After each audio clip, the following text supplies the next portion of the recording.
Hello, it's Buck from SoCal Motorcycle Services again. I'm going to check the cam chain tensioners on this 2004 Road King. It has 60,000 miles on it. It's making some weird noises. You'll see in the previous video on compression checking, I did a compression check and the rear cylinder has very low compression. The front has 150, 155. The rear has about 80 or 90 psi. So something seriously wrong going on with the rear cylinder. Pretty sure it's the rings and the cylinder, but it could be a valve. Could be plenty of reasons why. But the next step I'm going to do, though, is check the cam chain tensioners because they're so bad on the early Harleys.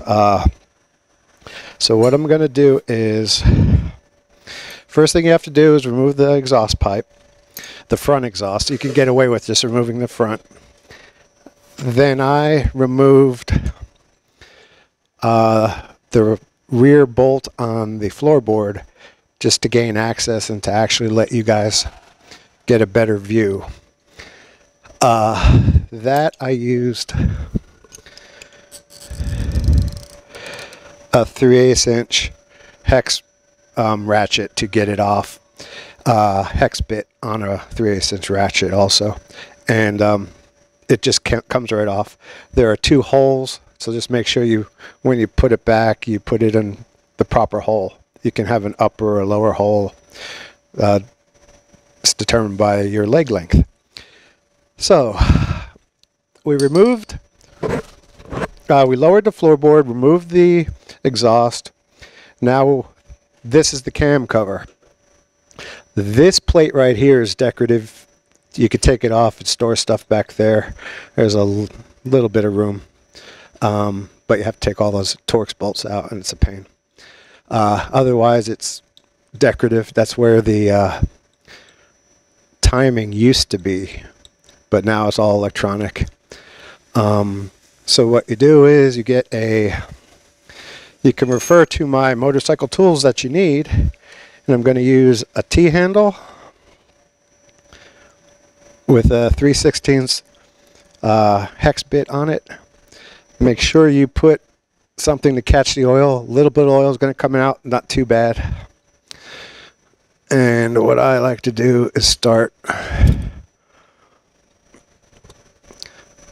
just loosen them a little bit first. I like to use a cross pattern just so we don't warp things. Torque on these aren't very much. They have really good gasket. But you can see how using the T-handle is a lot faster. And can you imagine doing this with the L clips? With the L Allen wrenches, it would be a nightmare. It'd take forever.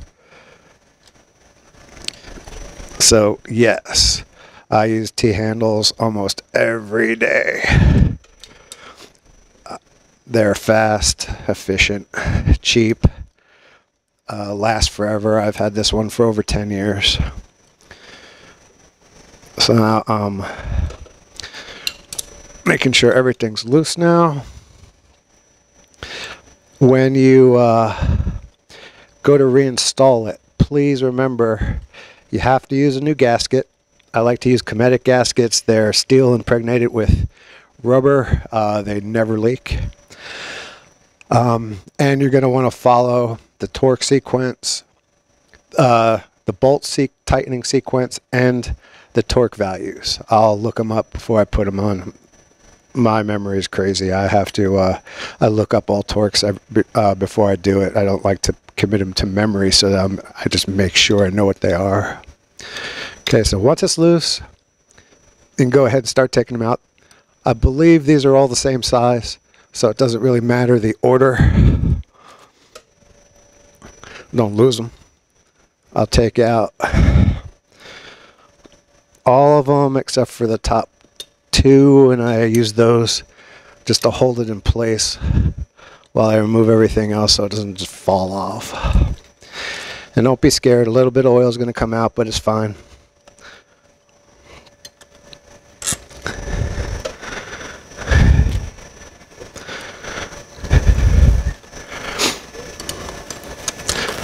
Nice oil smell in there. I'm betting they're worn just because I've never seen a Harley that had 60,000 miles on it and didn't have worn cam chain adjusters. But who knows, it could have been changed before he bought it or whatever, but it's always good practice to check them. I would check them at least every 25,000 miles, every 30,000 miles. Then you have a choice to either go to the same type that's in there, which these are going to be springed, or you can get hydraulic ones. You could go for gear-driven cams, but the run out on the crank has to be very minimal, and that's basically for our newer bike. So I'll discuss it with the customer if he needs them. Okay, so there's the last one.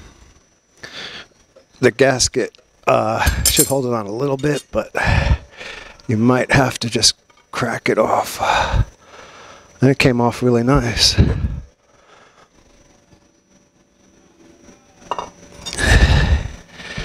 And they're done. I don't even have to look at the, you have one right here. That orange piece is the cam chain tensioner shoe, and it's half eaten away. It's ready to just explode. Then this is the cam plate.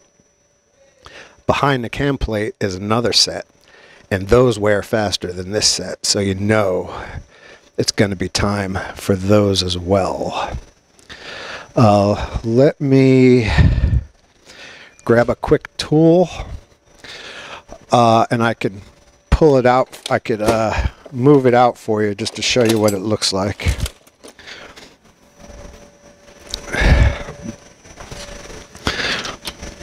I have this clutch tool I have from a Honda that works best.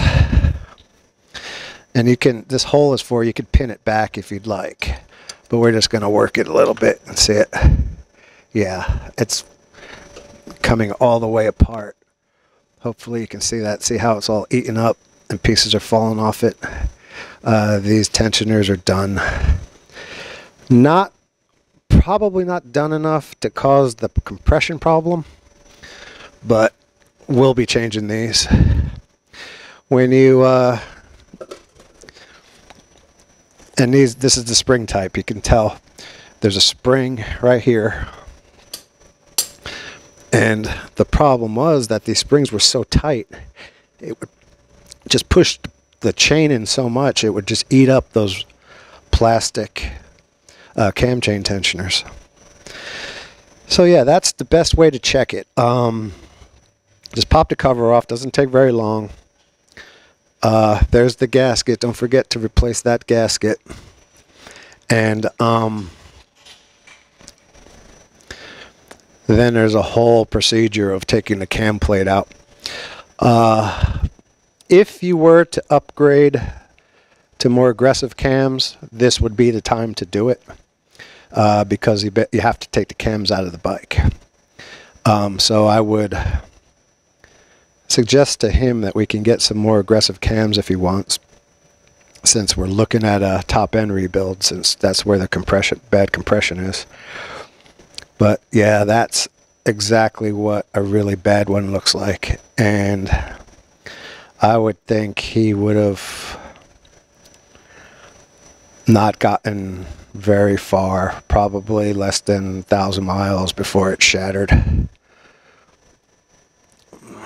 I'll check in there to see. But yeah, it's bad design by Harley. Confirmed by them changing to hydraulics around 2006. The hydraulic ones last about twice as long, but they break too.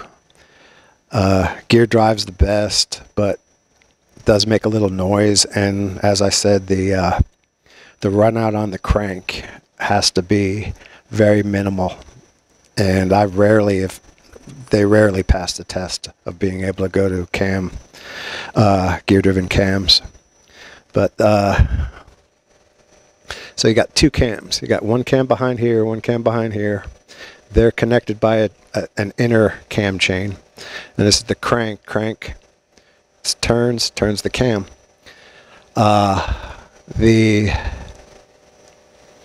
This is just completely stock the way it came from the factory. So it's never been touched. Well, thank you for watching. Please leave some comments below if you'd like to see some more. I'll probably do a top end inspection next. Since it's the rear cylinder, we'll take off the rocker boxes just to make sure. Can't see anything bent in there. And then the head will have to come off, and I'll have to check the head to see what the valves are looking like. But if I was a betting man, I would bet that the cylinder is bad.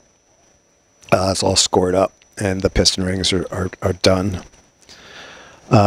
So if we have to go to that, we could go ahead and change them with stock head cylinders and pistons, but for the same price, you can go up to a 96-inch kit.